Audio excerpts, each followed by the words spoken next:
Ayub 20. Pendapat Jofar bahwa sesudah kemujuran sebentar orang fasik akan binasa.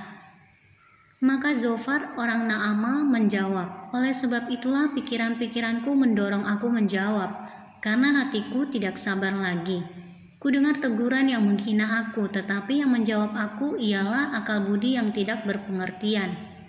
Belumkah engkau mengetahui semuanya itu sejak dahulu kala, sejak manusia ditempatkan di bumi, bahwa sorak-sorai orang fasik hanya sebentar saja, dan sukacita orang durhaka hanya sekejap mata. Walaupun keangkuhannya sampai ke langit dan kepalanya mengenai awan, namun seperti tahinya ia akan binasa untuk selama-lamanya.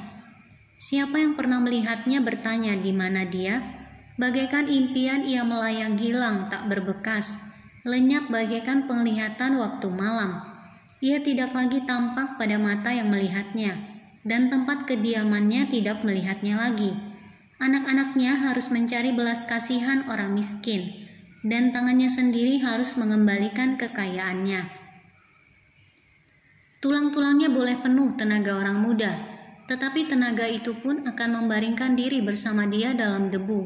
Sungguh pun kejahatan manis rasanya di dalam mulutnya, sekalipun ia menyembunyikannya di bawah lidahnya, menikmatinya serta tidak melepaskannya, dan menahannya pada langit-langitnya.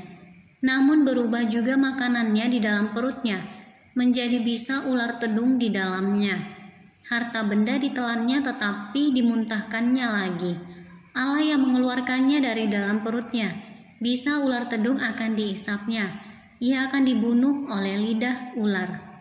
Ia tidak boleh melihat batang-batang air dan sungai-sungai yang mengalirkan madu dan dadih. Ia harus mengembalikan apa yang diperolehnya dan tidak mengecapnya. Ia tidak menikmati kekayaan hasil dagangnya, karena ia telah menghancurkan orang miskin dan meninggalkan mereka terlantar. Ia merampas rumah yang tidak dibangunnya. Sesungguhnya ia tidak mengenal ketenangan dalam batinnya, dan ia tidak akan terluput dengan membawa harta bendanya.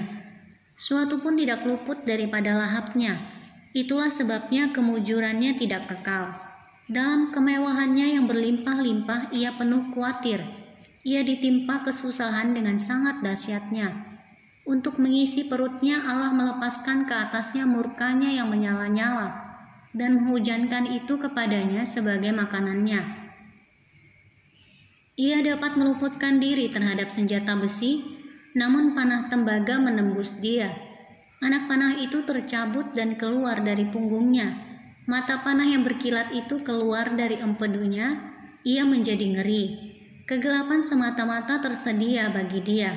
Api yang tidak ditiup memakan dia dan menghabiskan apa yang tersisa dalam kemahnya. Langit menyingkapkan kesalahannya dan bumi bangkit melawan dia. Hasil usahanya yang ada di rumahnya diangkut. Semuanya habis pada hari murkanya. Itulah ganjaran Allah bagi orang fasik, milik pusaka yang dijanjikan Allah kepadanya.